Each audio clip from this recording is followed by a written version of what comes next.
Hello and welcome to Vishnu IAS Academy.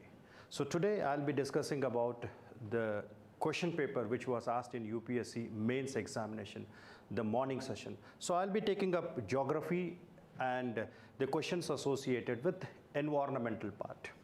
Now the first question is, what are the climate change and sea level rise affecting? Or how are the climate change and sea level rise affecting the very existence of many island nations? Discuss with an examples. Now the moment when you come across this, you have to give a proper introduction. Now in the introduction, you can mention that recently they have said that the Tuvalu is the first island country which will be completely moved to the Australia. So it is the first country where it will be migrating, complete country will be migrated from coastal area to the Australian part. So in this regard, they asked about the island parts. So that should be kept in the mind in the introduction. Recently, the Tuvalu Island, first island country to be completely migrated on Australia. Then, how are the climate change and sea levels are affecting? Now the impact of climate change is, we are talking about only the sea level and the island part. The melting of the glacier will increase the sea level rise. So that is first reason. Second one is due to the temperature. The water expands, and this water, when it expands, it also increases the sea level of the water. Introduction part. Then IPCC's fourth assessment report has said that the tropical countries are the one which will be most affected by the impact of climate change. Now here, impact of climate change, they talks about extreme weather phenomena like cyclones, droughts, floods, all. So that should be kept in the mind. So first is about introduction, how climate change affects the island countries, which plays an important role in blue economy. Right. So introduction, blue economy, reason for that. Now, what is the impact of them? How they are affecting? So it affects its entire social, economic and biodiversity region of that area.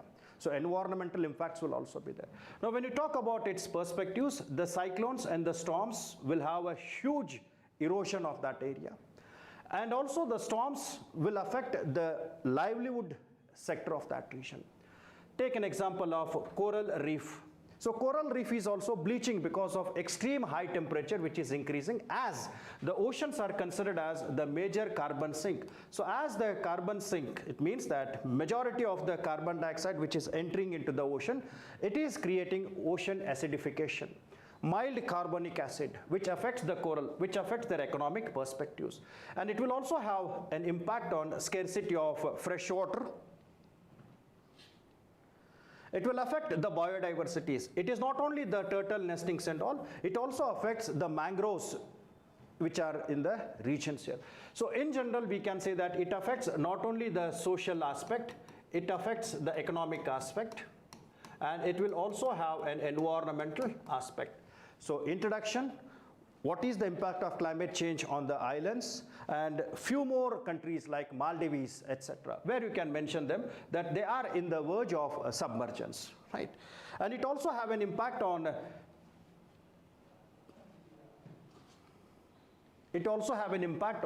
displacement and migration, which we refer them as climate refugees. So these are certain small points we can mention: social aspect, economic impacts, and as well as environmental impacts. Right. Now, way forward to that. So in this context, we always talk about the island countries are always demanding about mitigation aspect. Then also they talk about something called as loss and damage aspect. And also they talk about more financial assistance which is required for them. And that is the reason why we have something called as new collective quantified goal, which also caters the needs of their requirement. And there is something called as Green Climate Fund, which also suffices that. So apart from mitigation, we are also talking about the loss and damage fund and adaptation fund, which can enhance the availability of resources to these countries. So this is what required in a simple logical way. Now moving down to the next perspectives here. What are the non-farm primary activities. How are these activities related to physiographic divisions of India? Now you should remember that in the context of physiographic divisions of India, we are having coastal areas, we are having desert areas, we are having mountain regions, we are having peninsular regions. So we are having varieties of the lands. So the coastal areas are known for fishing activities, then the peninsular areas, they are known for mineral resources, right? Mountain areas are having cold climatic conditions. So when we talk about the non-farm primary activities, the moment this word is seen, it is a primary activity which is associated with non-agricultural aspect. So this non-agriculture aspect is always associated with physiographic divisions. It is nothing to do with agriculture. It may be linked, but nothing to do more with direct consequence of agriculture. So it may be processing industry, it may be mineral industry, it may be mining industries. So all such small type of activities which have been done in the apart from agriculture part, we refer them as non-farm primary sector. Now this is also associated because recently they released a report which is called as the State of Rural Youth. State of Rural Youth. And this was released in the year 2024. And this report says that majority of the rural people, they are finding that agriculture sector is not profitable to them. So hence bulk of the people are moving from agriculture to non-agriculture sector. So in this regard, this question was asked based on this report, State of Rural Youth 2024, where they say this agriculture sector is not much of remunerative. So that's why they are moving to different types of economic activities like animal rearing or animal husbandry, like dairying. In Punjab and Haryana, we find availability of the resources are there. It may be fodder, availability of water, and continuously they are having kharif as well as rabi seasons. Like they will have fodder available not only in the winter season, even in the summer season. So it is workable for them. Then fishing and aquaculture. In the coastal areas, we find this fishing and marine activities are dominant. And this is also supported by government policies like Pradhan Mantri Matsya Sampada Yojana or Atmanirbhar Yojana, where they will be emphasizing on tapping the resources. Now, there are certain areas which are referred as minor forestry. So, in the peninsular part of India, collection of tendu leaves, that is minor forest product, is also one of the important non-farm activities for tribals as well as the regions there. Then mining and quarrying. So this is also where the large amount of resources are there. Take an example of Chota Nagpur Plateau. It is called as Ruhr of India, where we are having coal deposits, we are having iron deposits. So all these rich areas are very good resources for mining activities. Then horticulture. So many areas are there like Himalayas, where we find horticulture is dominant. Apples, all these. So there is a very fertile land which we refer them as karevas. So these karevas are very ideal for growing up of the apples, growing up of saffron cultivation in that. So generally the high altitude areas are lack with the fertile soils, but here the presence of karevas is very, very predominant. So we refer them as the duns, flower cultivation, apple cultivation. Then dwars in the eastern side. Dwars in the eastern side are known for coffee plantation, tea plantations in that region, right? So physiographic divisions helps in different types of economic activities, right? So all these has to be kept in the mind. So it is combining of these things. So coastal plains. Now here, the total coastline of India is 11,098 kilometers as per the recent data. So they provide fishing activities. Himalayas will provide the horticulture, and in the eastern Himalayas, tea, Darjeeling and all those, right? Pastoralism, transhumance we find in Gaddis, Bhutias, right? And then Chota Nagpur Plateau, it is known for mining activities, right? Then the desert areas, where we find it supports more amount of the milk production, and also it plays an important role in date palm cultivation. And river valleys are fertile areas which are very significantly known for agriculture, which is having high density of population, which performs many types of activities, not only the foods, they also grow commercial crops. Apart from that, In the Ganga plain, we also have certain areas like Oxbow Lakes, which can be a very important source for aquaculture. So all these are referred as the non-farming activities, primary activities, where they find that they are more profitable compared to that of agriculture. So this is based on the report and the conclusion part of that. Right. Now, briefly explain the ecological and economical benefits of solar energy generation in India with suitable example. Now, the moment when you are writing such questions, you should remember that this solar energy, the introduction is, it is an energy which is referred as the energy from non-fossil fuels, or we say it is a renewable energy resources. Now, in the context of India, we talk about something called as carbon neutrality to be reached by 2070. And also we made that 500 gigawatts of energy we will be producing by non-fossil fuels. And in this non-fossil fuels, renewable energy plays an important role.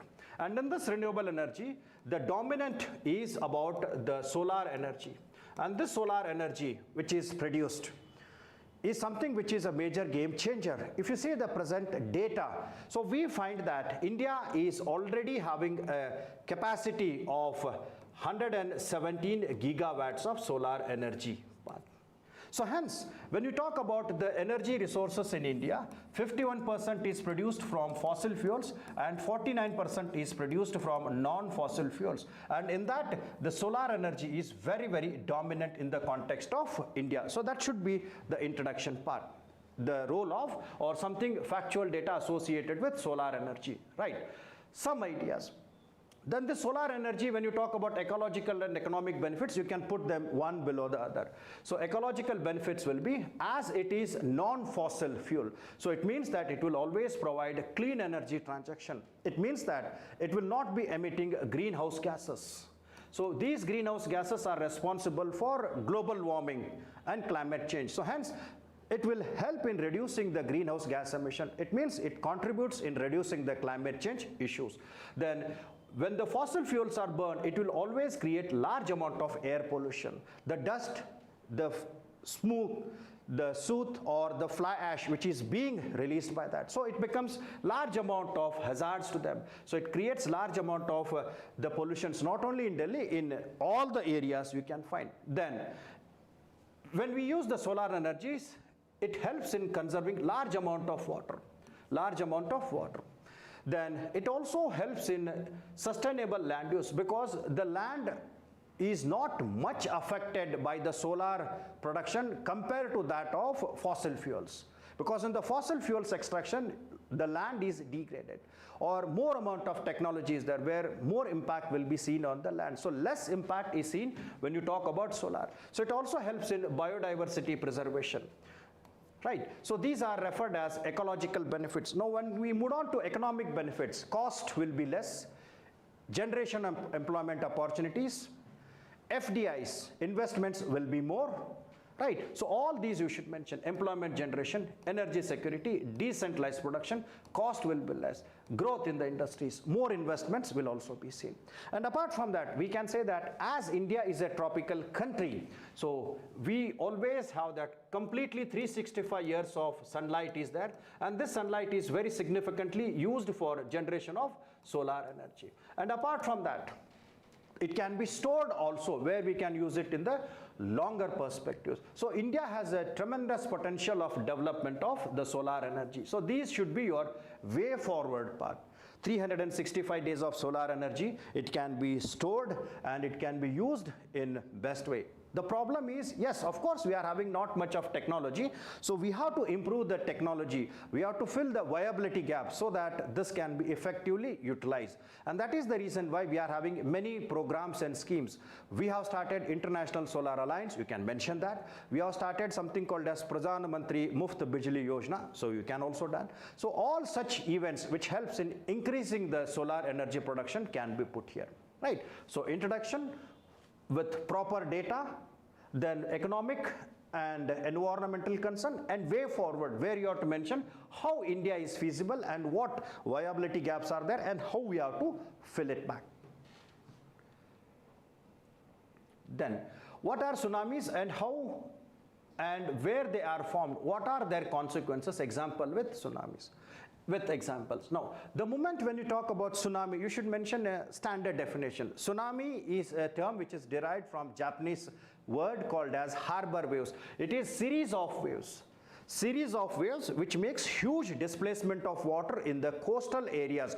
We refer that as tsunami. That is one definition. Now, the reason for tsunamis are earthquakes. Now, which type of earthquakes? Shallow earthquakes, and that two major earthquakes where they are having huge amount of intensities. So here, rather than magnitude, intensity is into consideration, right? So shallow earthquakes are responsible for that. Then volcanic activities. Now, sometimes when the volcanic activities takes place in the oceans, now this magma reacts with the ocean water and that creates a phreatic explosion, and this phreatic explosion may help or is associated with collapsing of the wall of a volcano, which creates underwater landslides, and this underwater landslides make a huge displacement of water. So this is how the volcanoes triggers the tsunamis, right? So you should use the term phreatic explosion, which makes the collapsing of the volcanic wall, which triggers the displacement of water. So earthquakes, volcanoes, landslides, meteoritic impact. So all these are referred as the reasons for their, I'm repeating, earthquake is a dominant, volcanic, you have to explain that, phreatic explosion and collapsing of the wall, which creates underwater landslides, which triggers the tsunamis, meteoritic impact. So all these are referred as the way in which they are formed.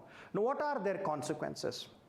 Now, the moment when you talk about their consequences, it has social consequences, economic consequences, as well as environmental. Always remember these: social, economic and environmental consequences. Now, when they talk about explain with the examples, you can take an example of a 2004 tsunami, a deadly tsunami which was triggered by the Sonda subduction zone, or Sumatra, Indonesia Sumatra subduction zone, where the earthquake of magnitude 9.2 triggered the tremendous amount of the tsunami in the areas. So you can show the areas where it has been hit.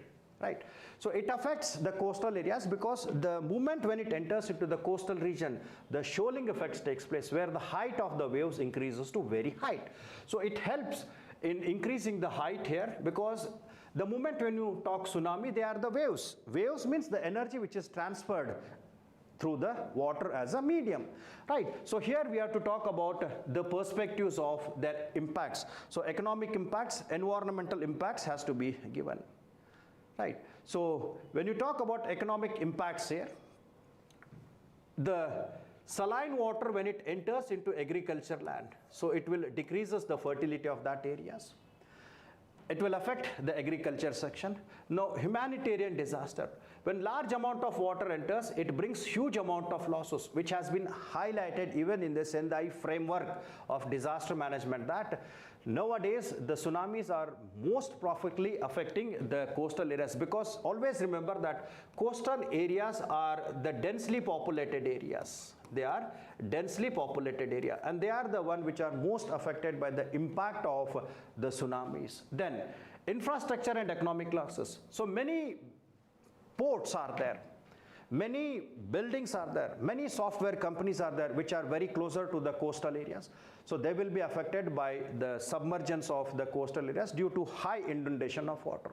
It is also having an impact on technological perspective. You know, take an example of 2011 Japan. So where an earthquake, a mega thrust in the Japan, was responsible for triggering the tsunami waves, and the tsunami waves made an impact in the nuclear power plant, that Fukushima nuclear power plant, where the core meltdown was responsible for release of radiations which become a health hazard. So it affects many types of impacts there, right? And when the coastal ecosystems like mangroves are there, due to sudden increase in the water level, the reefs, mangroves, all will be affected. And this already we have seen in the context of Andaman and Nicobar areas, the 2004 part, right? So these are some of the consequences which are associated with the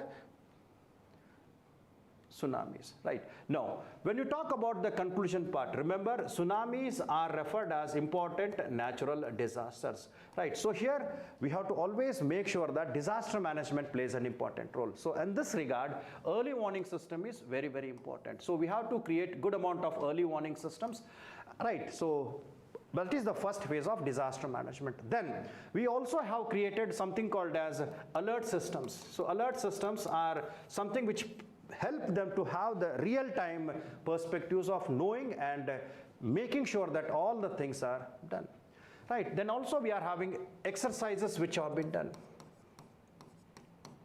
Tsunami prepared exercises, where Odisha has shown a very significant preparedness in the context of tsunamis. So disaster management is something which you have to highlight there, because it is associated with natural disaster. Why? And impacts, and you have to always conclude that with giving a good amount of conclusion associated with that. Early warning systems, then preparedness perspectives, and something about the example like Odisha which has been seen there.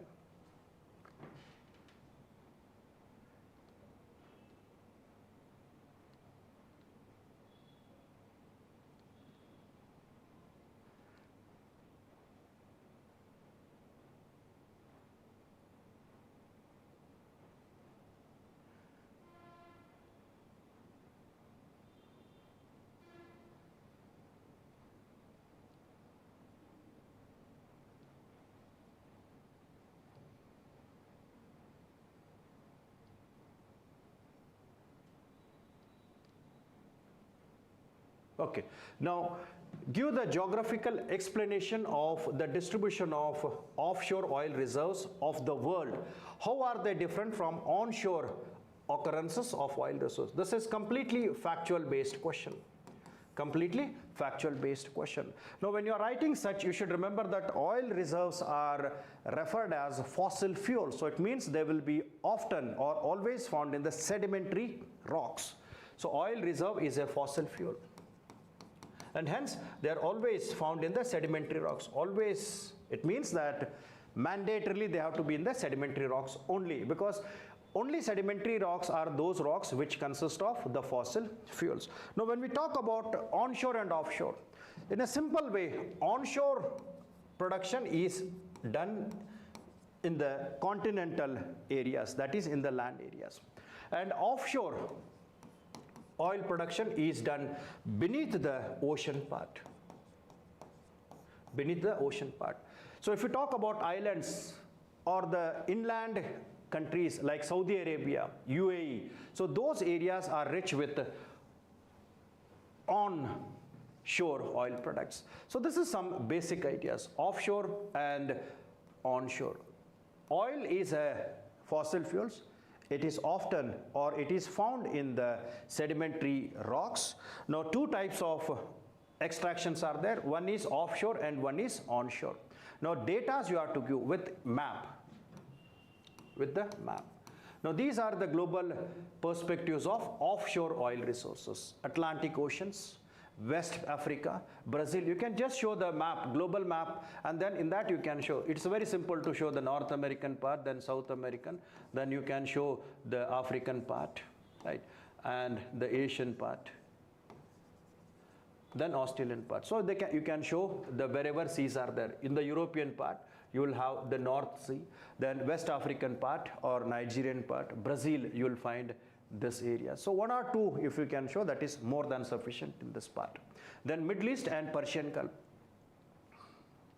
Middle East and Persian Gulf. So in this areas you will find Middle East and Persian Gulf, right. Then North America. North America, it talks about more specifically the Gulf of Mexico, this region.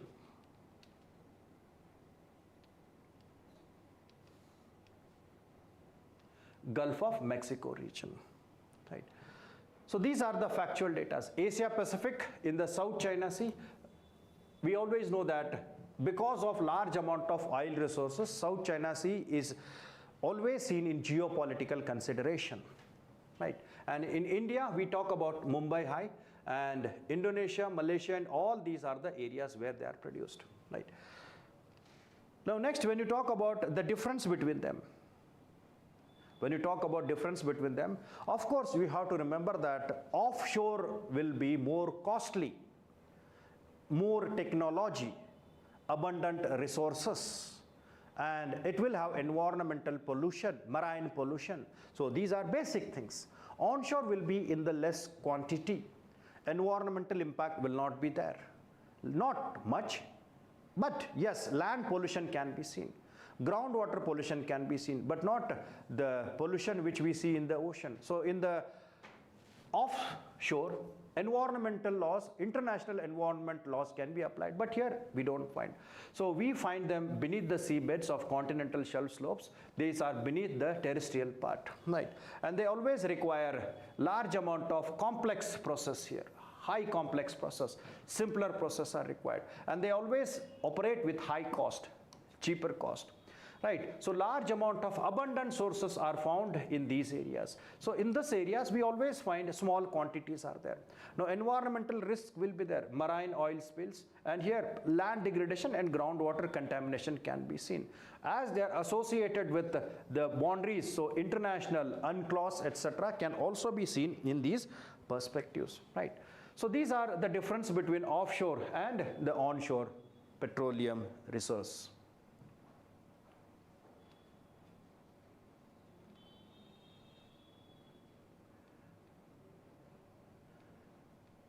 Now discuss how the changes in the shapes and size of the continent and ocean basins of the planet takes place due to tectonic movements of the crustal masses. So it is completely a concept based and factual data. Now for this you have to remember one thing, something called as plate tectonic theory. And the second thing is that as a part of your geography, there is something called as the supercontinent cycles, which breaks and again combines. And we refer that as something called as a Wilson cycle. Wilson cycle. So in the Wilson cycle, the supercontinent like Pangaea, it broke away and created 7 continents. And recently they are telling that as the Atlantic Ocean is shrinking, so these lands which have scattered, according to the report which is given by UNESCO has funded a team, project which says that as the Atlantic Ocean is shrinking, so all the lands will converge and that will create a new supercontinent, and they already named that as Amasia, Noah, Pangaea, etc.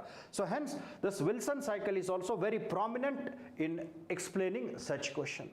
So first aspect will be plate tectonic theory, and the second aspect will be something called as Wilson cycle or these supercontinent cycles. And Pangaea, you should remember, is 5th in the series. So that's why they say meet the new supercontinent called as Amasia. Now, anytime when the Pangaea breaks, it will open the oceans. Like breaking up of Pangaea is responsible for creating Indian Ocean, Atlantic Ocean, right? So they always create. So when the Pangaea breaks and opens, as the land expands, the water bodies will create big oceans. Now when the oceans contract, when the oceans develops large amount of trenches, then the oceans will start contracting. And that is where we say that as the Pacific Ocean has developed many trenches, and the Atlantic Ocean is also developing many trenches. So this Pacific Ocean will contract, Atlantic Ocean will also contract, and that can create a new supercontinent called as Amasia and Pangaea. So hence,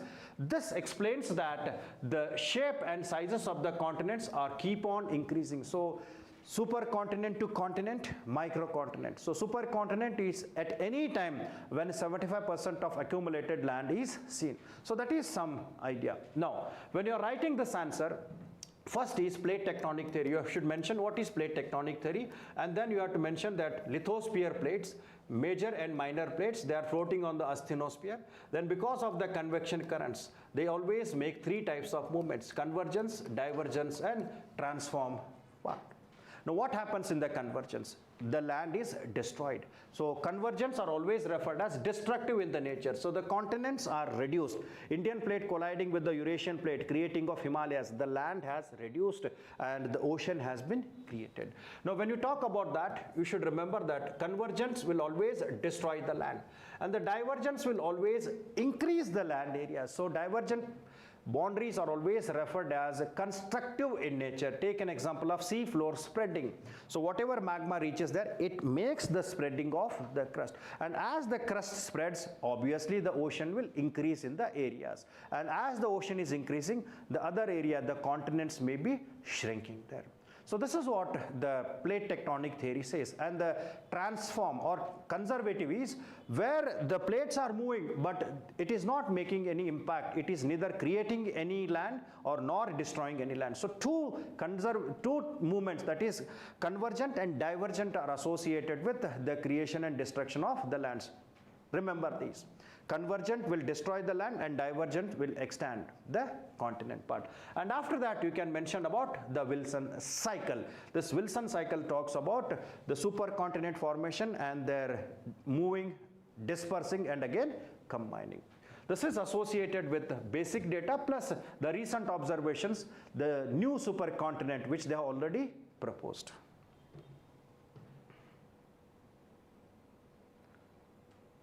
Now, discuss the distribution of density of population in Ganga River Basin. Now, the moment when you talk about the Ganga River Basin, you have to develop or you have to prepare a map of India. So, the map of India, when you show less than 10 seconds, you can show this area which is referred as the Indo-Gangetic Plain. So, this Indo-Gangetic Plain is one of the densest settlement in the world, one of the important densest settlement in the world.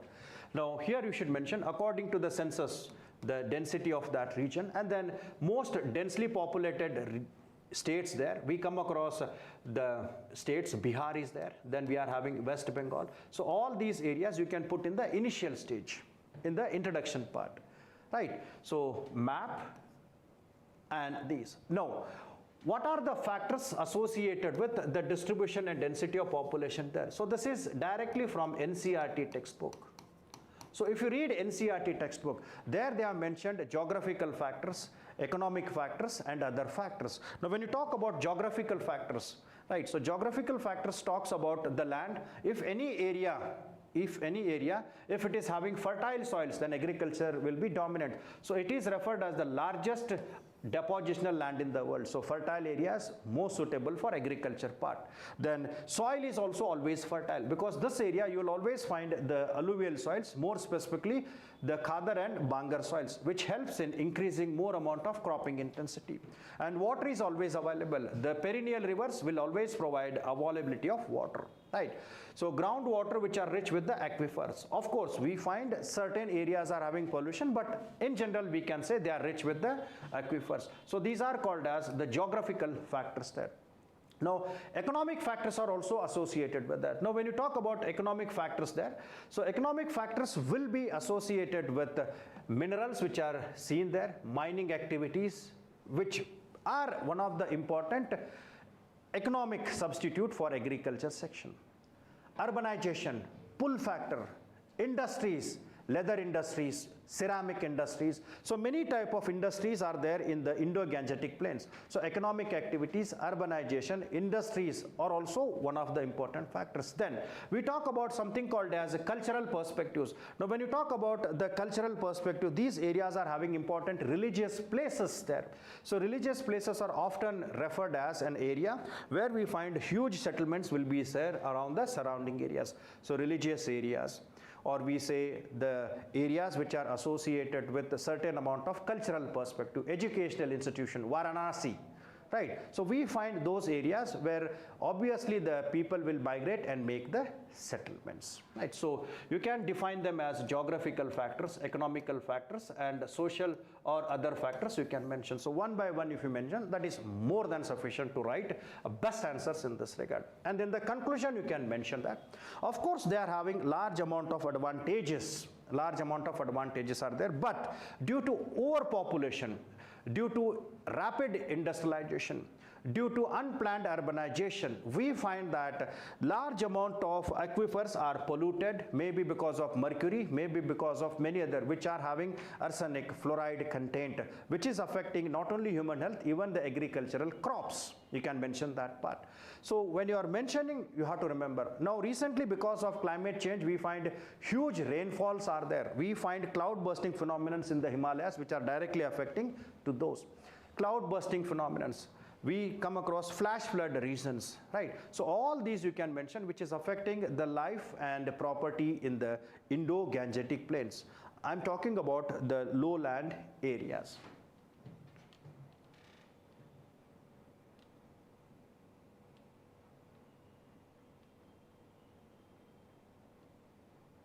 Okay, so this completes the geography discussion. Now, any question which is there in the geography, you should always remember that maps are very much mandatory. So if map and introductions are done, then I don't think you will have any problem in getting good marks in that. Thank you. Before I start discussing the model answers for each of these questions, we'll try to see what was the weightage for the history subject in this year, what was the level of difficulty of the questions, etc. Okay. If you see, out of 20 questions, the number of questions dedicated for history was 6. Yes, and on the whole, if you take the weightage of the marks, they are coming to 75. 3 questions they've asked for 10 marks, and 3 they've asked for 15 marks. Okay, and then looking at what modules they have covered in the 6 questions, that is distribution of the questions. Okay, one thing we'll find is that this time justice has been done to all the 6 modules of history, because one question has come from each module. For example, like ancient, medieval, modern, world, post-independence, and art and culture. Each of the segments, one question has come covering all the 6 segments. So a very, I will say, evenly distributed question paper. Okay. And now talking about the difficulty level of the questions that have been asked. Anyone who's gone through all the 6 questions, you would have clearly understood one fact, that they are of an easy level. I'm not even putting them at a medium level, because each question is coming from standard sources. Ready-made answers are available. You need not really show any spontaneous creativity that is on the exam day. Okay, and kind of you can easily make some nicely crafted answers. But the only thing one has to remember in this process is that when the questions are easy, they are easy for everyone. So most of the people who are well-read students, they will be able to do justice to the questions that have been asked. Only point, then how would you get that extra mark, is that make your answers very relevant to the question. What all components have been asked, you must address each of the component in the question. And the most important point is, try to use the keywords or the jargon that is related to that particular topic. Okay. With this basic introduction, let us now start looking into some model answers for these questions. The first question of the paper itself is coming from history, and that was on Harappan architecture. The question is asking, discuss the salient features of Harappan architecture. Now, again, as I said, straightforward question, directly you can start writing an answer. All those 6 questions I'll be discussing in the format of an introduction, a body, and a conclusion. Very briefly, again, this is not a very full-fledged session where we are going to look into tiny details. I'll give you the framework for each of these questions. Okay. For a question on Harappan civilization, one can definitely start saying that as an introduction. You say, Indus Valley civilization was the first ever urban civilization that emerged in India, and it flourished in the northwestern parts of Indian subcontinent. And while you're mentioning in the introduction, it's always good that you try to write some details so that the examiner will appreciate you have some holdover facts as well. Okay, you can mention these years, that it's a civilization that flourished in the northwestern part of India and the first civilization of India. And also you can, beginning in the introduction itself, because the question is particularly about architecture, you should also mention some points there, saying that IVC was superior in many respects than its contemporary civilizations of Mesopotamian Egyptian, particularly in the field of architecture, where they have used standardized brick sizes. We all know that. And what kind of bricks they used? Burnt bricks, baked bricks these people used. Okay. You can also write town planning, a meticulous town planning, an underground drainage system, as well as an excellent water management and conservation system. This will be sufficient for an introduction. Do not make your introductions very elaborate. we are addressing a brief point about IVC, its years, where it came, when it came, and what its significance is, and also you're telling about the architecture. And now in the body, you can start elaborating on each of these segments. You can start writing with the standardized bricks. So in 1 or 2 points, you will say that the Harappan people used superior quality bricks, which were made of burnt bricks and made of standard size. And the standard size, you all know, is 1:2:4 was the size of the bricks. Okay. And you can also wish to write that these bricks are of such a good quality that many of these structures are still available even today without undergoing much of disintegration. Next, you can start writing about the town planning. Town planning, we all know that Indus people have divided their cities into 2 tiers. One is the higher citadel and the lower town. Clearly, there is a demarcation for that citadel must be used for some public activities, whereas the lower town was dedicated for the residence of the common people. And as you will go into citadel, you can write a few points that we also find a lot of fortifications on the citadels and some big public buildings, like you can mention granaries in Harappa. You can also mention the great granary in Mohenjo-daro, also the great bath that you find in Mohenjo-daro again. All of these things are exquisite constructions, and they are clearly standing a testimony for the engineering skills of these people over there. Coming to lower town, or 2 points on lower town, you can write the first thing one should mention is the grid structure, where you'll find the roads are intersecting each other roughly at 90 degrees, dividing the city into kind of blocks, fine? So that the people are living in a very systematic manner over there. And in fact, even the roads are quite wide enough to prevent any kind of traffic congestion. And they're also, you can mention that they're equipped with some kind of street lamps at regular intervals that shows the kind of ingenuity these people used to have. And then you can also write few more points upon their house, structure of their house, etc., and all these things in the lower town. Then you can address another aspect of the body, adding the elements on the underground drainage system. Here as well, you can say that Indus Valley civilization has the world's first ever flush toilet system.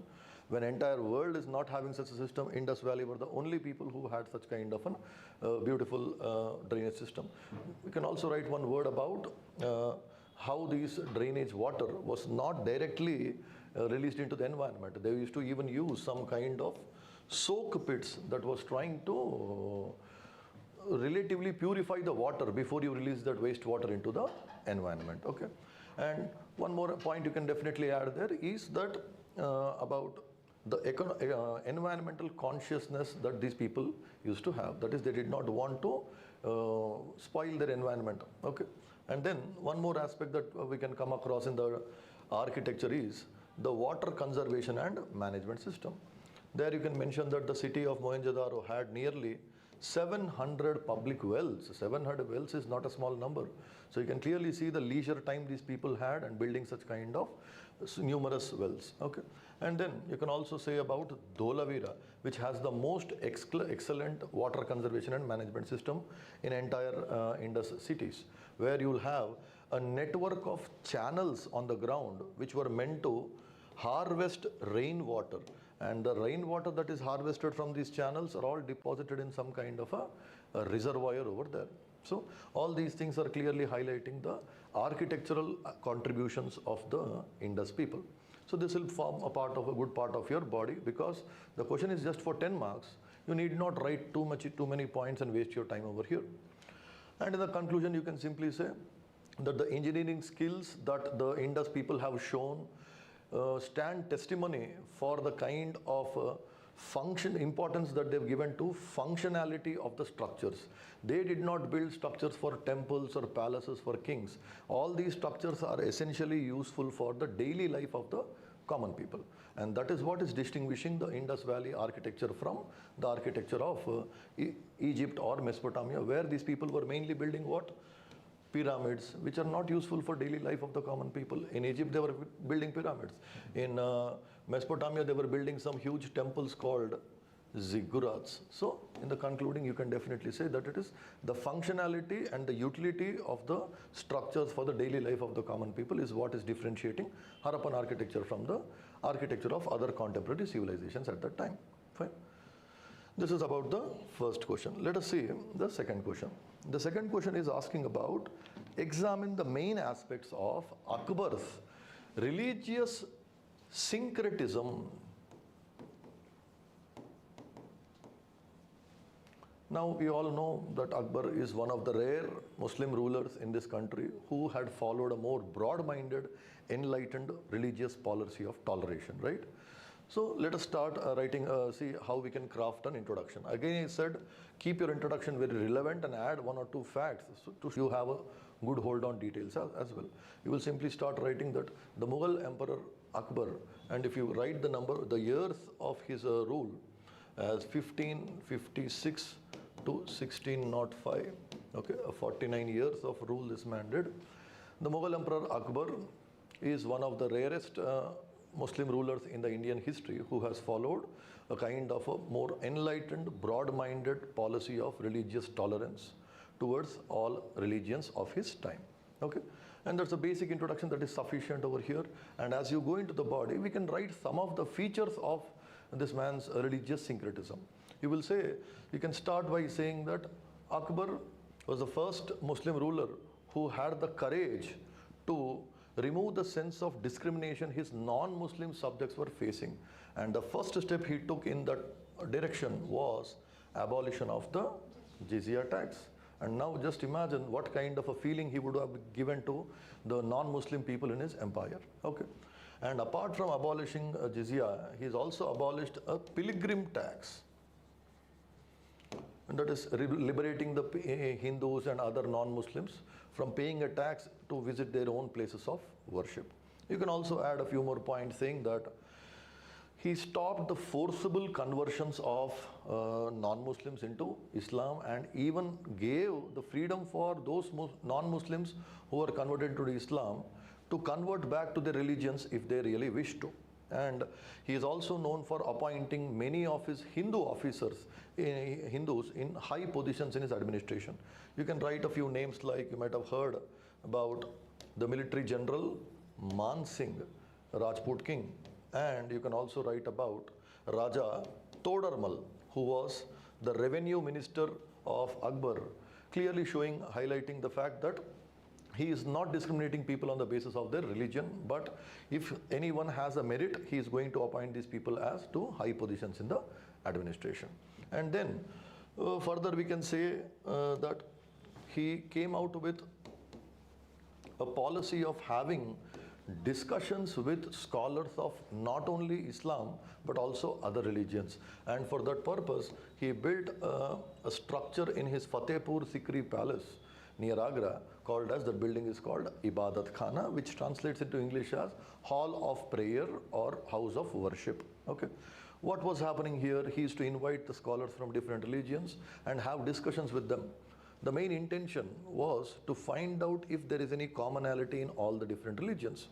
And finally, this man realized something, that although the different religions seem very different from one another, by exploring into the details of their essence and philosophy, one can definitely find some similarities over there. And his intention in doing all this was to take the good from all the religions and try to unite people instead of dividing people on the grounds of religion. Okay?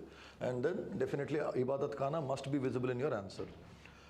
After having all the discussions in Ibadat Khana and having heard all the different religious scholars, he himself felt enlightened and he decided to come out with a new religious order which he called as Deen-e-Ilahi. And again, it's very, very clear that his intention is not to proclaim the supremacy of one religion over the others, but try to unite them all. And Deen-e-Ilahi, it translates into English as divine monotheism. And the beauty of this new religious order was, its expectation was not to replace the existing religions. Okay, it was only to show that there is, among all these diversities, there is still, if you want, you can find some kind of a unity. Okay, it's not to destroy existing religions. And it was a very more personalized type of religion that this man brought. And Deen-e-Ilahi did not have any kind of religious scriptures. It did not have any rituals and priestly class, etc. It was mainly based on what you call the morals and ethics of all humanity. And you can also wish, if you wish, you can write here that this is similar to the experiment done by the Mauryan Emperor Ashoka in the ancient times by his policy called as Dhamma. And then there is one more concept still left with respect to the religious syncretism of Akbar, and that, yes please, correct, Nana. And that concept is called the Sul-e-Kul. The English translation of it is nothing but peace with all, or universal peace. And now that is a very important doctrine because according to this, what did Akbar want to achieve? He wanted to make Sul-e-Kul as an important basis of his administrative policy, by which he wanted to forward the principle of secularism, by which he said that the state or the government must not discriminate among its citizens on the basis of their religion. That is, it is a proper secular principle which says all the subjects of the kingdom must be treated equally irrespective of their religious background. So this is how you can build some parts of your body. Again, 10 markers, so don't try to elaborate and waste your time writing too many details over there. These many facts are sufficient there. Now, how would you write a conclusion? You can simply say in the conclusion saying that most of the previous Muslim rulers had tried to rule the country with force on the power of the sword. But what Akbar was trying to do is, he was not just trying to expand and build an empire and just survive on the power of force. He was trying to build, you can say, he was trying to build a nation where the people will feel a sense of belongingness to the government. And that's the reason you can say he's one of the enlightened rulers in India. And definitely in today's time, you can link this point also to the present conditions, that people like Akbar with such enlightened policies can become the role model for the modern Muslim citizens of this country. Okay, this is how you can write some basic points on Akbar's question. Let us see the third question. The third question is coming from art and culture.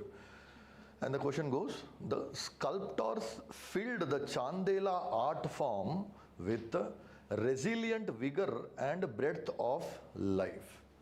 Now, directly, and as an introduction, you can say it is a question from art and culture. You can clearly see that, particularly the art form of Chandela dynasty. Again, as I said, make your introduction relevant and with some details. You can simply say, start the answer saying that the Chandela dynasty was a Rajput dynasty that ruled in the northern parts of India, particularly the region called the Bundelkhand region, which is on the UP and Madhya Pradesh border, between the 9th and 13th centuries. Now you see, by giving all these details, you are giving an impression to the examiner that I have some awareness about this dynasty. Okay, there you are saying they're a Rajput dynasty, you are saying they ruled in the Bundelkhand, and you are also saying when did they rule.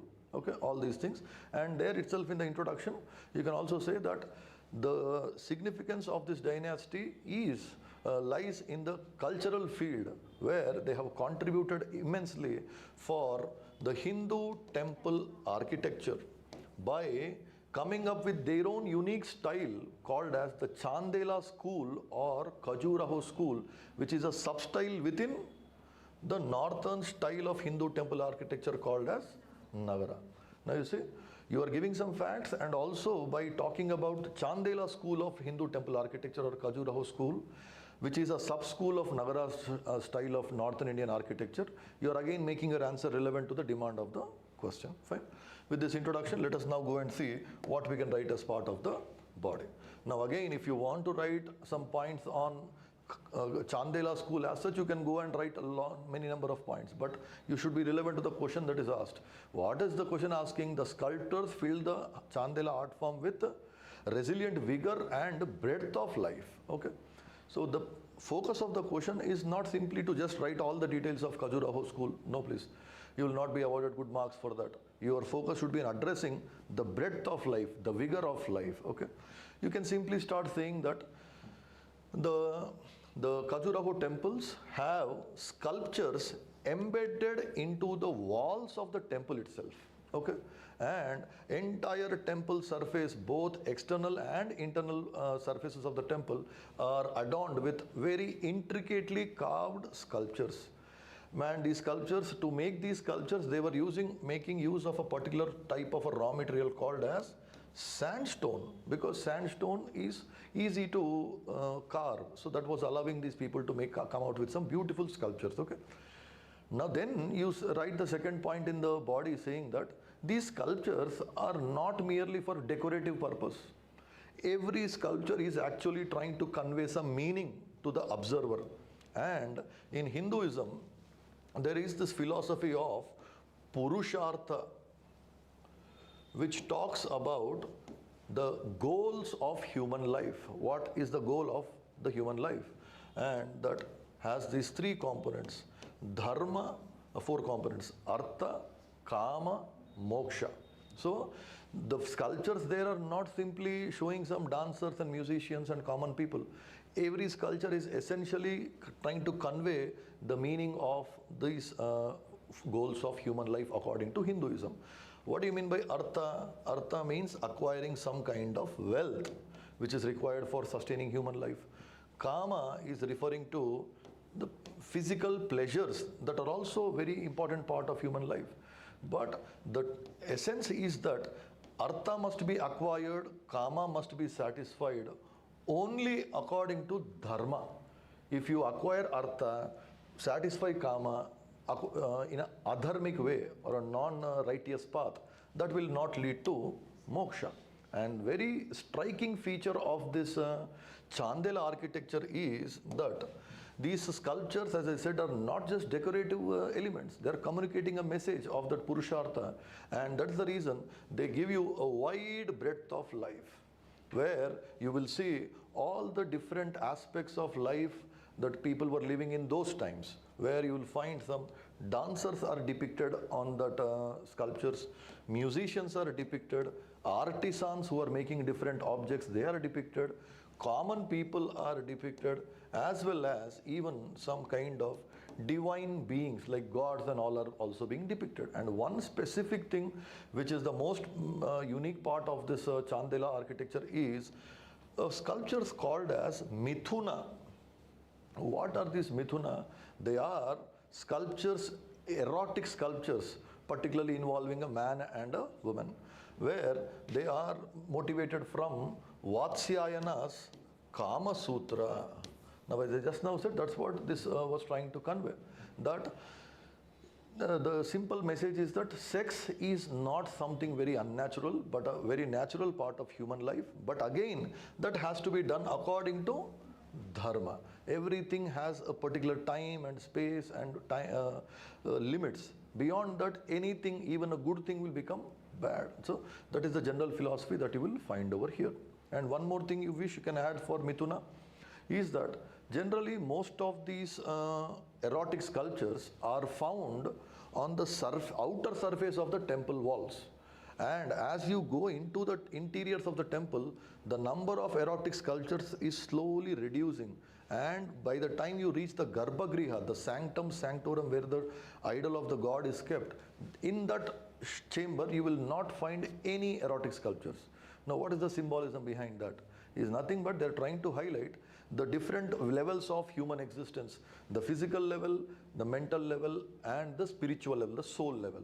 So the idea behind putting erotic sculptures on the outer surface of the temple structure is that it is related to physical thing, outer part of your body. But as you go into the Garbhagriha, where the idol is kept, there you don't find any erotic, because according to them, body has sex, but soul does not have sex.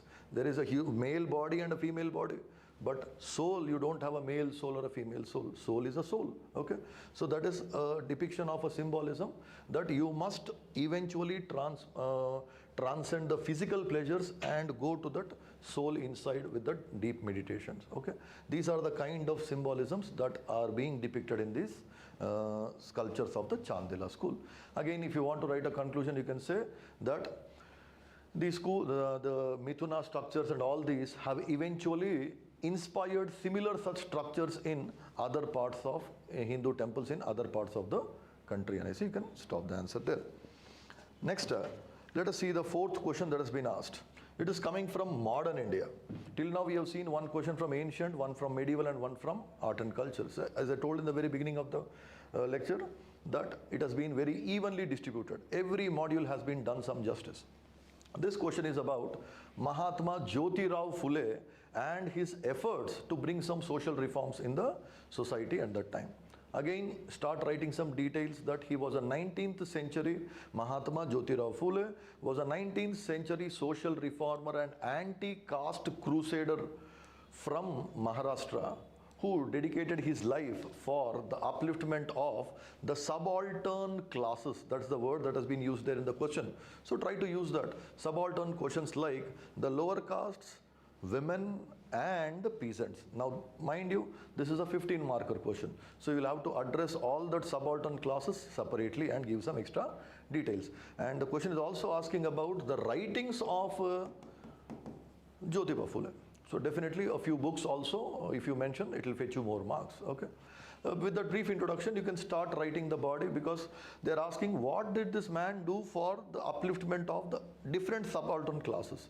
The three categories I was just writing in the introduction was, one is the lower castes, and the other is the women, and then some peasants also for the cultivators. Generally, the word that he used for the lower caste was the Shudras and Ati Shudras. That was the language he was using. And his intention was to enlighten these people that they are also human beings and they also deserve human rights. And he was outrightly, fearlessly challenging the Brahmanical domination that was prevalent in the Hindu society at that time in the form of the discriminatory Varna and the caste system. Okay, and for that reason, he has written a book called Gulam Giri, which is talking about his critique of the caste system. Gulam Giri. Okay, and then coming with respect to women, we should all be aware that he understood one thing very, very clearly, that the only way to uplift the lower sections of the society is to educate them, empower them, and enlighten them. And he relied very heavily on education. And for that, he wrote a book called Tritiya Ratna. Tritiya Ratna means the third jewel, by which he wanted to highlight that education is an important aspect of human life which will allow you to uplift yourself in the social hierarchy of the society.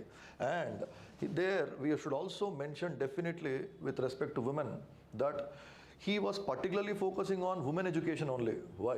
Because he knew that if you educate a woman, you educate an entire family, because an empowered woman can be a good mother and she can lead her children in a better direction. And he was not just preaching all these things, he was practicing these things by himself, because if some of you might already should be aware, in fact, okay, that when he married, his wife was an illiterate lady. His wife was Cheptara Savitri Bai Phule. And he personally mentored her and started teaching her. And he empowered Savitri Phule in such a way that she went on to become the first female teacher in India. And that is the contribution of this man with respect to women upliftment as well as education as the tool for uplifting people over there. And Savitri Bai Phule also is famous for establishing a first school for women, school girls, and that school was called as Bhide Vada. Some of these points you can definitely write. And then you can write a few points on the upliftment of peasants. Now peasants are those people who are dependent on agriculture, and he was clearly seeing that most of the peasants were landless peasants, and they also were not just low class, they were also low caste, where the zamindars who were oppressing them were not just higher class but also upper caste. So he was able to find that the correspondence that was there between economic category of class and social category of caste. And here, particularly with respect to the upliftment of peasants, he has written a book called Shetkaryacha Ashud. Shetkaryacha Ashud. All these are Marathi books. Shetkaryacha Ashud. Fine. Where he is talking about the problems, the poverty and the plight of the peasants and trying to address their problems. And apart from these three, you can still add a few more points that he was advocating the upliftment of these sections, marginalized sections in the society. Not just like that, he was a very strong seeker of the truth. He always relied upon rational thinking because he was against that traditional thinking simply based on a belief, but just because something has been coming in a tradition, you will start believing it. No, please. And for this purpose, he established an organization, Satya Shodhaka Samaj, and the meaning of that Satya Shodhaka Samaj itself is Truth Seekers Society. That is clearly highlighting the rational approach this man has had upon the Indian society at that point of time, particularly the Hindu society, addressing the social evils prevalent in Hindu society. All these, after writing all these body, you can again write in the conclusion that definitely he came on the scene of India at a very crucial point where his ideals have had a very lasting impact. And even today, any discussions on caste reforms or social reforms with respect to education and women, the contributions of Phule have left an lasting impact on essay. You can simply end the answer over there. And usually I'll just want to tell one general point about your answer writing. See, one has to understand that in an exam environment, you don't really have too much of time to write so many things. Whenever you know that while reading a subject for suppose ancient India, you should all be aware that Harappa is one such, Indus Valley is one such very, very important component.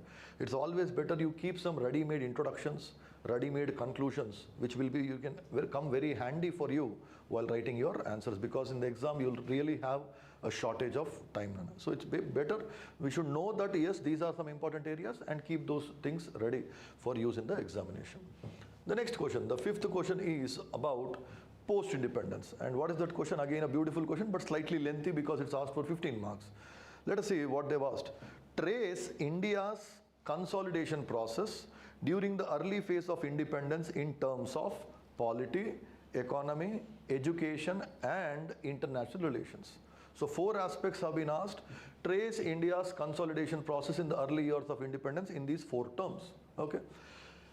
Any person who has done their post-independence properly, we can directly come out with an introduction saying that India was born in a very hostile internal and international conditions, because in 1947 when we became independent as a nation state, India's economy was shattered because of the 200 years of exploitative colonial rule. And the way the British left India, politically speaking, it was on the danger of what you call as balkanization, because they had divided India on the basis of religion, causing partition, and the British people left India without even integrating the princely states. And there was also a problem of reorganization of states on a linguistic basis, and there was also issue of official language issue, because you can clearly see all these were sensitive issues which India, our national leaders, had to deal within India. Now, as if these were not sufficient, there were some external problems also, and that was a period of Cold War politics that was going on, where 2 superpowers, the US and the Soviet Union, were trying to pull the world into a bipolar world order.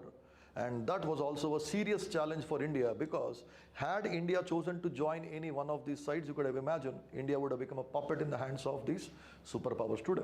So, introduction, you're highlighting India was born in hostile or difficult internal and international conditions, economically shattered, politically on the threat of balkanization, and internationally the danger was not to be drawn into the power politics of the major powers like the US and Soviet Union. Now coming into the question, body, you can start addressing the 4 components, the polity, economy, education, and international relations. With respect to polity, you can write some points. First point with respect to polity should be on constitution. Why? Because the makers of the Constitution of India, they were very well aware of the diversity of this country. There is too much of diversity, religion, culture, language, caste, there's so much of diversity. The Constitution makers deliberately mentioned this word, union of states, and not a federation of states, because of which they went for a strong central government. And that model you all know. Try to use these words in the exam. You all know this, quasi-federalism, okay? And why do you think the constitution makers went for a stronger central government? Because if central government would have been weak, imagine the kind of divisive forces that were there active in India at that point of time. Language was an issue. Religion was another issue. So, and Northeast, integration of Northeast was also not a small issue. No. Okay.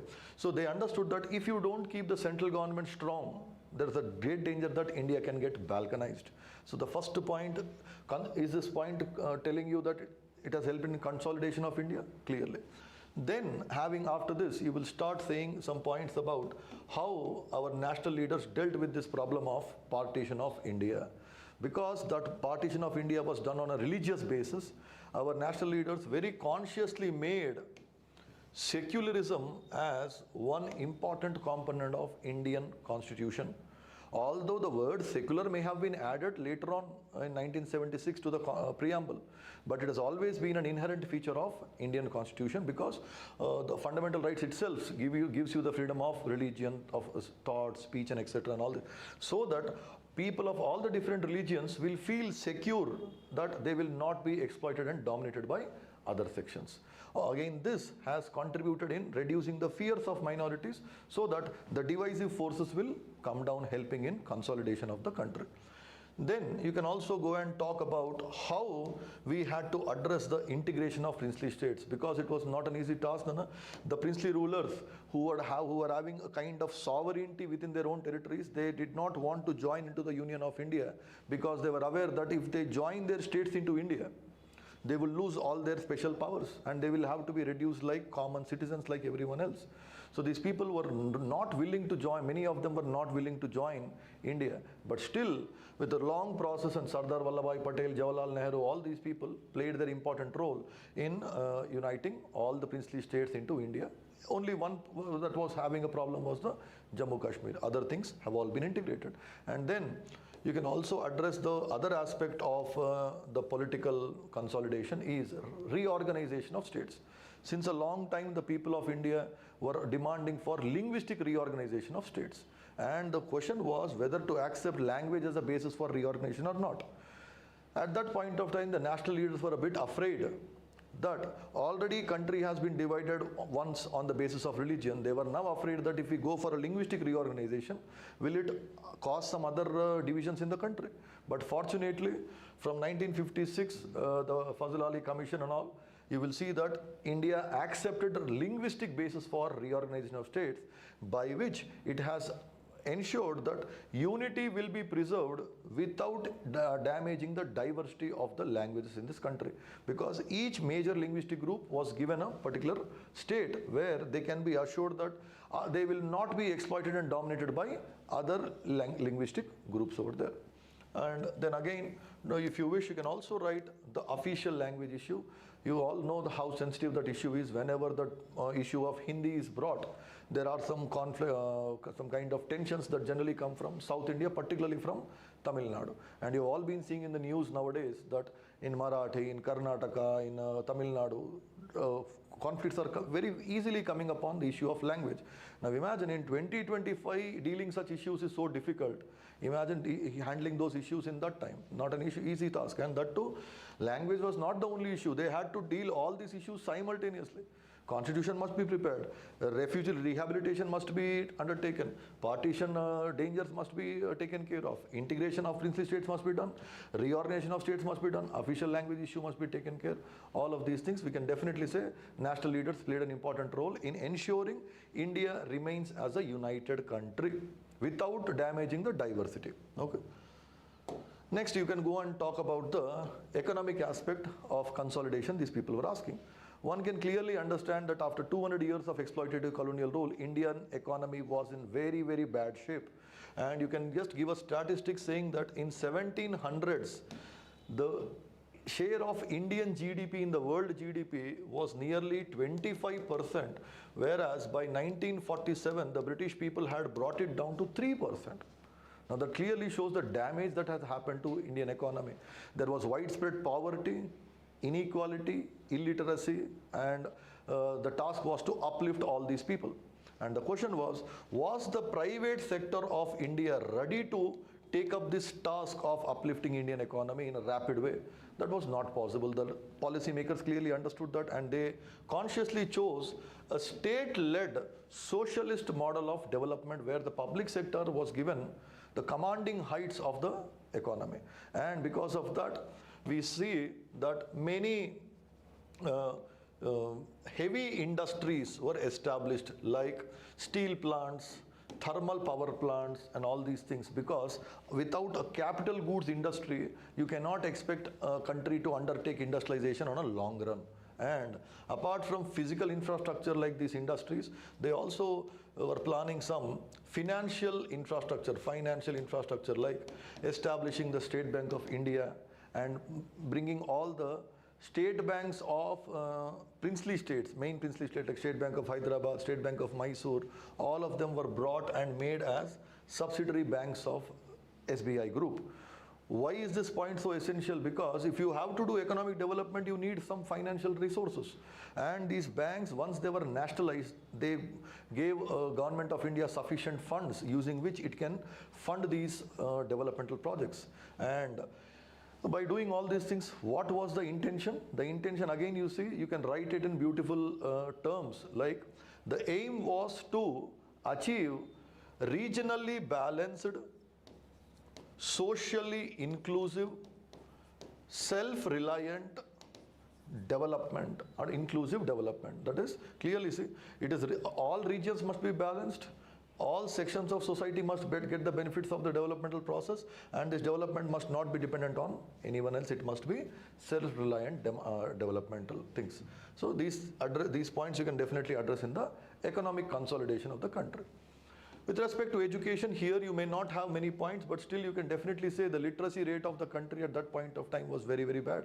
It was roughly around only 15%, and most of the majority population of this country was still stuck in a pre-modern mindset, and the curriculum of Indian education system during the British rule was full of colonial glorification, where there was nothing positive written about Indian culture as such.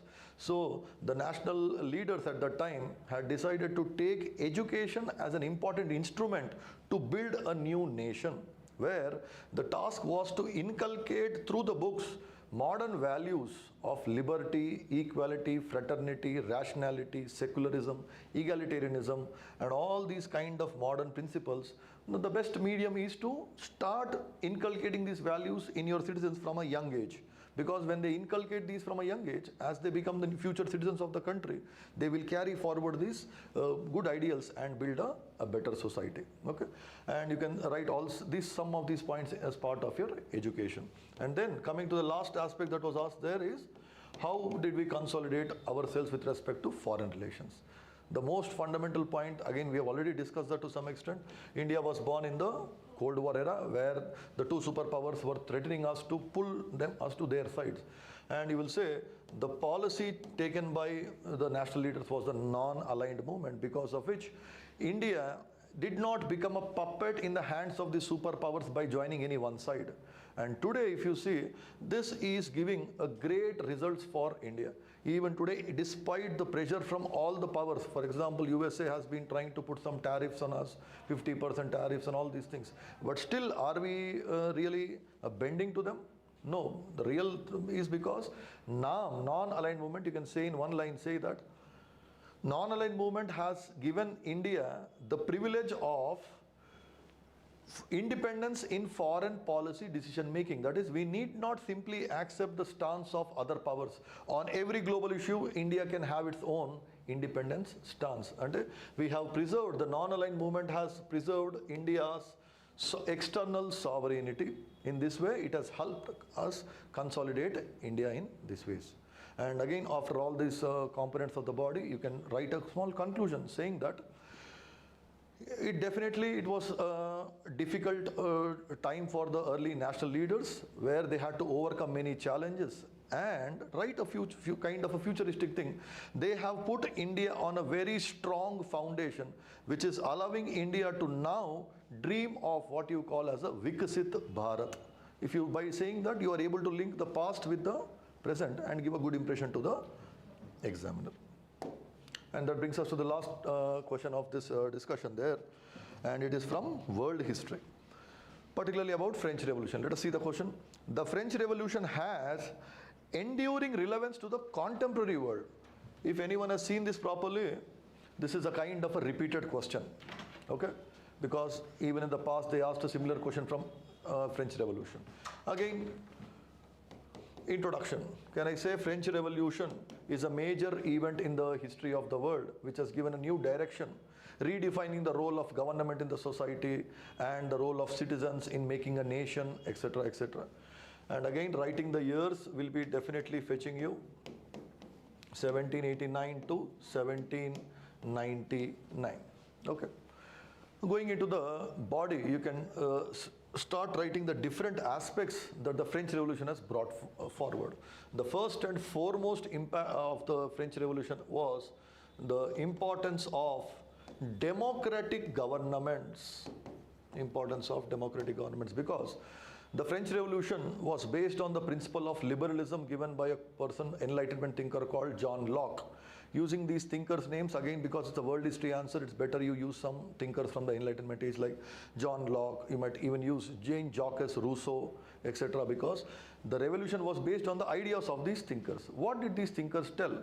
These thinkers simply said that government is not the master, government is the servant because of the people, because government runs on whose money? People's money. That means the government should be the servant of the people of the society and not the master that is dominating it. Okay, that is the most important principle that you will find from French Revolution. Apart from, and then if you want to kind of show your knowledge to the examiner, try to use some words like, it has popularized the concept of rule of law. It has popularized the concept of a limited and accountable government. That is, absolute monarchies are not going to be accepted. What is the democracy? Democracy is the source of the power is not the government. The source of the power is the people. That's what, why? Because people, the government is running on whose money? People's money. Because it is running on people's money, government must be answerable to the people. It must be accountable. It cannot enjoy unlimited powers. So this is one aspect that you should definitely highlight. And then, as you see, while the French Revolution was going on, these people adopted a document called as Declaration of the Rights of the Man and the Citizen. And that is clearly showing you the importance these people are giving to human rights, okay, where it's liberty, equality and fraternity. That is a slogan, very famous slogan of French Revolution. That's what it is all reflecting about. And you know that this document of this human rights has put an end to the feudal age discriminations which were based on birth, that first estate, second estate, third estate, just by birth I am superior, just by birth you are inferior. And removing all those things, can we say French Revolution has established the meritocratic principle in the society. That is, to occupy high positions in the administration or the society, it doesn't mean, it does require where you were born. If you are having the merit, requisite merit, and even if you are born in the lowest section, you can still come and occupy the highest positions in the society. This is the second contribution that French Revolution has done for us. And third, you can say about nationalism. We all know how ferociously the French people defended their nation, and nationalism goes only by one word, is the right to self-determination. And every people must have the right to be ruled by themselves and free from any foreign rule. So the nationalism principle that was propounded by the French Revolution became a source of inspiration for many people who were living in the colonies, and they were struggling under imperial countries, okay? And eventually that kind of motivated many other countries to get freedom from their imperial tyrannical rulers. And you can also highlight a few more points with respect to French Revolution's contribution to the modern world. You can talk about socialism, because if anyone knows about this, early socialism or utopian socialism, most of the thinkers of utopian socialism have come from France. A few of the names you can write: Louis Blanc, Pierre Proudhon, Charles Fourier, etc., etc., Saint-Simon. These were some of these thinkers. Now the difference here between liberalism and socialism is that In liberalism, it only talks about giving equality of opportunity to people, whereas socialism says equality of opportunity is not sufficient, because by that time already there are so many differences in the society. If you give equal opportunities for the higher and lower sections, the higher sections will be in a better position to use those rights, whereas the people already at the lower section will find it difficult. So the socialism was talking about equality not of just opportunity, it was talking about equality of status, which has given rise to some concepts like positive discrimination, affirmative actions, which you will find in the form of reservations in India and all these things. Okay, all these things have again been motivated from the French Revolution itself. And you can also say about secularism.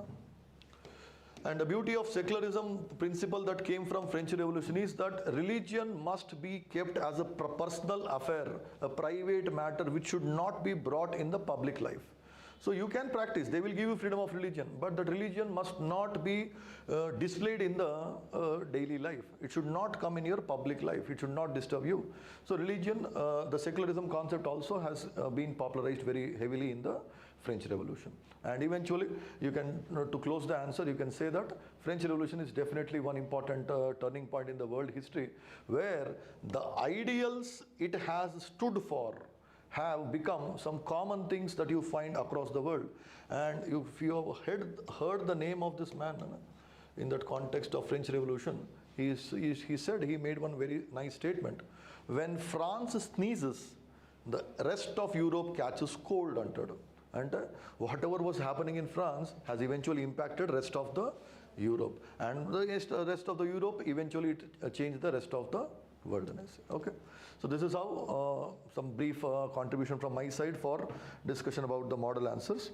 Okay, I hope it benefited you all. Thank you so much. Okay.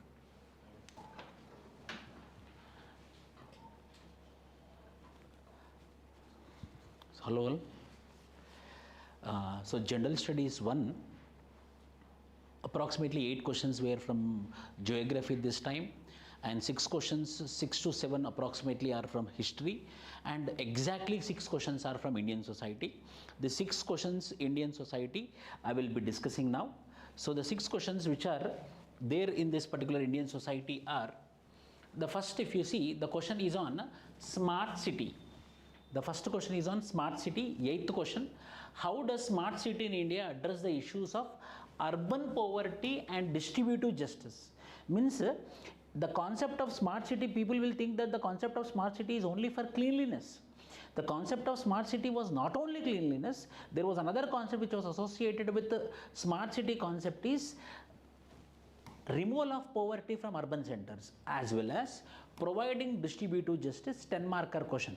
And the second question is, the ethos of civil services in India stand for the combination of professionalism as well as national consciousness. So how the civil services is going to promote nationalistic consciousness as well as much needed is professionalism. So how we are guaranteeing this professionalism as well as national consciousness is the second question which has been asked from Indian society. Third question is, do you think that globalization, see, every year there will be one question on globalization, Indian society of GS1. Do you think globalization results in only an aggressive consumer culture? Justify your answer. Means globalization is promoting only consumeristic attitude, globalization is promoting only consumerism, globalization is promoting only business, the meaning, the globalization is only promoting commercial interests, the globalization is promoting only business entities. That is the meaning of this particular question. Here, consumer culture means it is business, commercial, economical element, only from the point of view of finances, whether the globalization is only promoting economical context or not. This is another 10-marker question. And next 3 questions are 15-marker question, 18, 19, 20. How do you account for the growing fast food industries given that there are increased health concerns in modern society? illustrate your answer with Indian experience. So the fast food industry is growing very big. It can be McDonald's, it can be pizzaization, it can be any of this particular chains of hotels which are mainly popular for fast food. So this fast food culture, how it is impacting our Indian society and how it is impacting the health concerns of the people is the third question which has been asked. So the question is circled around fast food and how it is impacting Indian health is the next question. Then we have another question, achieving sustainable development goals with emphasis on environmental protection would come into conflict with the poor people's need in a country like India. So if you are aspiring for sustainable development, if you are aspiring for economic environmental protection, if you are aspiring for environmental conservation, at the same time the poor people needs are getting compromised. So the meaning is the poor people's needs and environmental conservation both are counterproductive. If you want to protect environment, compulsory poor people will be compromised. If we want to promote poor people to ameliorate their lives, compulsory environment protection should be compromised. This is another question of 15 marker, and we know compulsory every year. See, Indian society GS1, how in prelims examination we will have Indus Valley civilization, Vedic civilization. In the same way, in your prelims examination, the same way Indian society of GS1 also you will have two questions. One will be on globalization, other will be on tribals. So there is another question on tribals. Does tribal development in India center around two axes? That is, one is displacement, other is rehabilitation. Properly we can understand. So mainly anthropology optional students or mainly when we focus on tribal issues, we can answer this very properly. So these are the 6 questions which are being asked. So first question is on smart city. Second question is on fast food culture. The third question is on civil services, national consciousness. The next question is on tribal people. The next question on sustainable development can be accessed. Sustainable development can happen if and only if the environment is getting conserved and protected, but for which poor people should be compromised. These are the 6 questions which we have been asked. So what should be the answer structure? To the point I will be telling you. So from the 6 questions, 2 are expected. 2 are damn expected. You know, according to me, clearing prelims is very tough, but not the mains. Why? Because expected questions, repeated questions will be there. For example, in your history, there is a question on Harappan architecture. Harappan architecture means with bare minimum expected questions, we can write a very good answers for your GS1. In this, so the first question is about smart city. Question asks whether smart cities help address poverty and ensure distributive justice. What is distributive justice?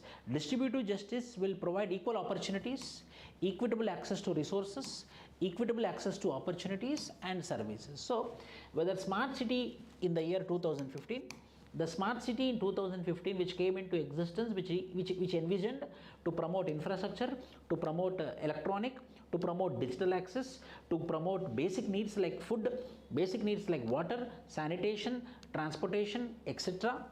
How smart city address poverty? When we all provide this, obviously we can address poverty by providing basic needs, by providing employment, by providing infrastructure.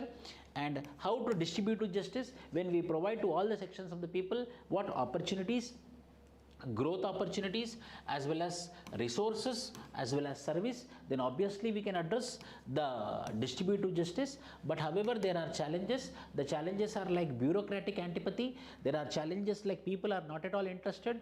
There are challenges like huge growth of slums, slum areas. There are challenges like no proper town planning.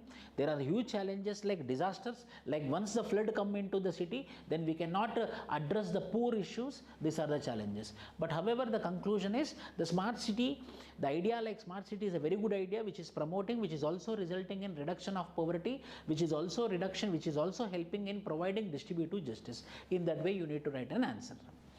Why? Because 10 marker, 2 pages you have to write. So first paragraph should be on smart city, and the second paragraph should be on how it is addressing urban poverty 1, 2, 3. Then how it is promoting distributive justice 1, 2, 3, 4. Then what are the challenges for it 1, 2, 3, 4, and conclusion 2 pages. So whenever we write answer in GS papers, we need to have a makeup very fast. One mental framework need to be there. Intro, how much Then body, what are all the paragraphs I have to write? Point wise in your draft you have to mention, then final conclusion. Then what will happen? You will not consume more time. Within limited time only you can write a very good answer. This is what which we have to remember with respect to this. Ninth question, civil services in India. Sardar Vallabhbhai Patel told civil service in India is the steel frame of the country. It is the steel frame of the country, expected to balance what? Professional skills with commitment to nation building. Two things should go hand in hand. They should be professional, means what? Neutrality should be there, anonymity should be there, effectiveness should be there, attitude should be there, aptitude should be there. With this, there is a need for another thing which is called as nation building. Means what?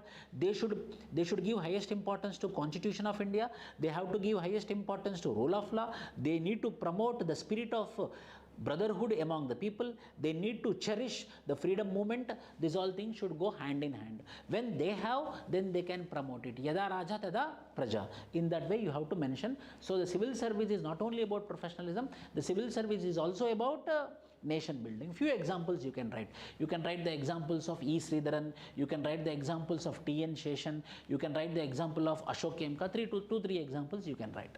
Then professionalism, how we can ensure, as I told you, anonymity, neutrality, those all points. Then nationalistic consciousness, as I told you, highest importance should be given to Constitution, rule of law, people's welfare, and combination of both. Ethos need to be practiced, like how E. Sridharan followed, like how T.N. Sheshan followed, but still there are challenges. What are the challenges? The challenges are like corruption. The challenges are like political bias. The bureaucrats are politically biased. The attrition rate also. Once upon a time, the resignations were not that much. Attrition rate is also there. These are the challenges. Finally, conclusion, but whatever it may be, we cannot come to a conclusion that there is absence of nation building or absence of professionalism among them. They are the reasons for the growth. They are the reasons for economic development. They are the reasons for reaching us to the fourth largest economy of the world. In this way, you have to write your answer. So first paragraph, second paragraph, third paragraph, fourth paragraph, fifth paragraph, sixth paragraph, seventh paragraph. Why we get how many marks? 10 marks. So while you make an answer, you should divide.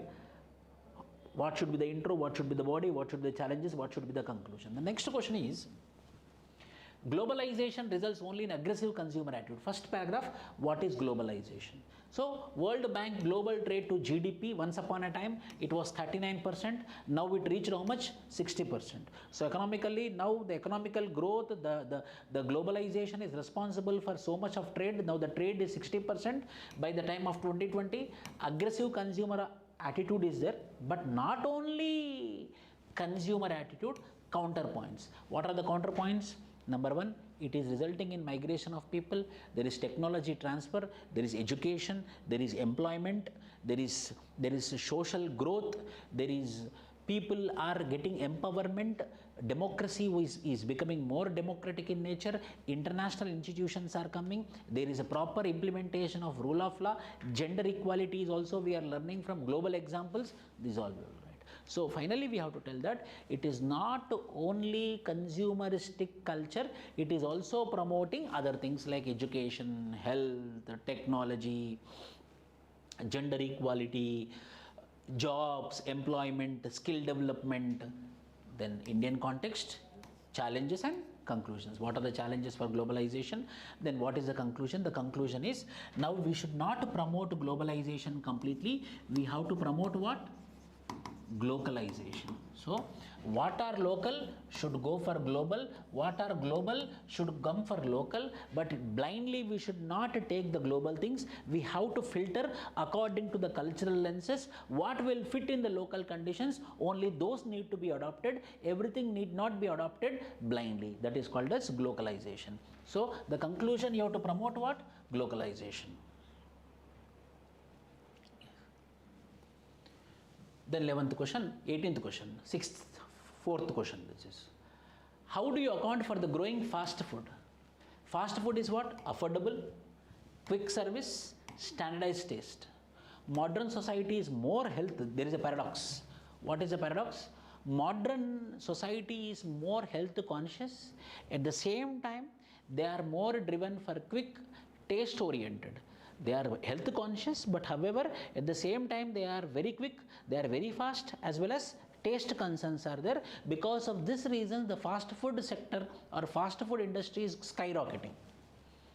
India's quick service restaurant, see, compulsory for everything, it can be fast food. When you are writing notes, when you are making notes, you have to make some facts, 2-3 facts. For if the question come on skill development, these 2 points I will put. If there is a question on health, infant mortality rate, maternal mortality rate, I will put. If there is a question on education, I will have 2 reports, annual status education report, ASER. If there is a question on fast food, then I will put this. If there is a question on globalization, I will put these facts. So for every field of question which is expected or more probable, if you have 2 facts, then you will get 1 mark extra. So 1 fact you will put. Reasons for growth of fast food industry, health concerns versus reality. But however, health concerns are there, but still we don't have time because of fast moving employment, fast growth, fast thing. And there are challenges and there are conclusions. In this way, you have to make a notes for this. Yes. Achieving sustainable growth with emphasis on environmental protection would come into conflict with poor people's need. Yes, there is a conflict. Compulsory, there is a conflict between environment protection and poor people. Poor people, they take resources from environment. Like what? It can be trees, it can be deforestation, it can be hardwood, it can be softwood, it can be firewood. So the poor people will depend upon environment for this purpose. So when environment they are taking, there is a chance of environment destruction. For example, the people who are dependent upon minor forest produce, the people who are dependent upon major forest produce. So obviously there is an impact on environment. So environment protection and poverty reduction both seems to be counterproductive, but however we have to come to a conclusion that legislations like Forest Rights Act, legislations like Panchayati Raj Extension to Scheduled Areas Act, the schemes like Pradhana Mantri Adi Adarsh Gram Yojana, if that such sort of schemes, if they are promoted mainly focusing upon their livelihood and their skill development, the poor people will not depend on environment in a destructive way. Poor people will depend on environment in a productive way. Hence, environment protection possibility will be there as well as poverty reduction possibility will be there. So, balancing should be there. Like poverty-induced environmental degradation, long-term need for environmental protection, balancing the mitigation approaches, and what are the challenges for it, what is the conclusion for it.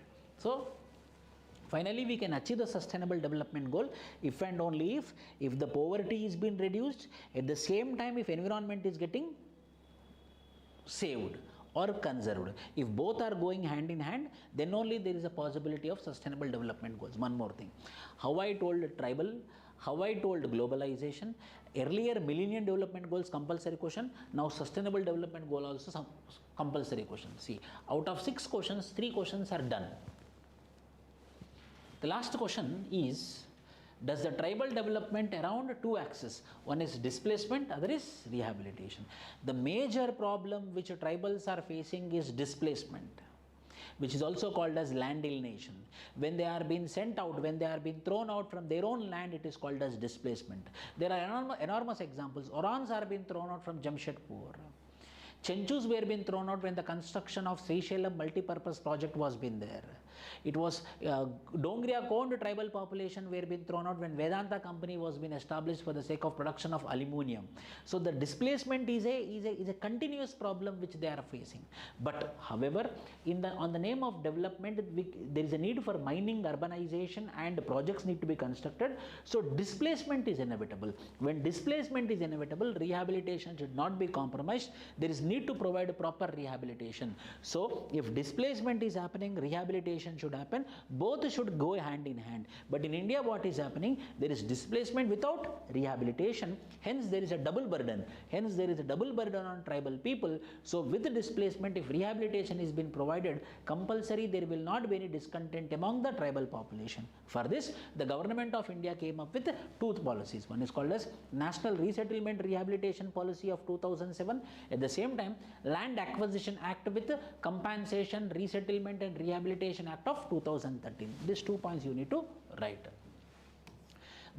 But however, displacement and rehabilitation itself is not only problems. There are other problems like poor education, unemployment, underemployment, poor health conditions, nutritional deficiencies. These are all the other problems which are being faced by the tribal people. Then these are the challenges, and final conclusion is the tribals are the more vulnerable and more sensitive population when compared to any other community. So there is a need for specific programs, special programs, more than constitutional, legislative and executive programs. More measures need to be taken such that displacement should be minimal and rehabilitation should be maximum, so that the vulnerable population should become the strength of the nation. Like that we need to write an answer. So if you see this 6 questions, again I am taking the headings. One is tribal question, other is sustainable growth question, other is fast food question, other is globalization, other is, this is one question, actually governance question, civil service question and smart city question. Smart city is expected, why? Because urbanization is there. This is unexpected. This is expected, globalization. Fast food, okay, unexpected. And sustainable development, expected question, and tribals expected question. From 6 questions, 4 are expected. Very not expected, minimal questions are there. Compulsory questions are there. So evening 7 o'clock you will be having the discussion on GS2 as well, and the model answers of the GS1 are being provided in the form of PDF. Thank you.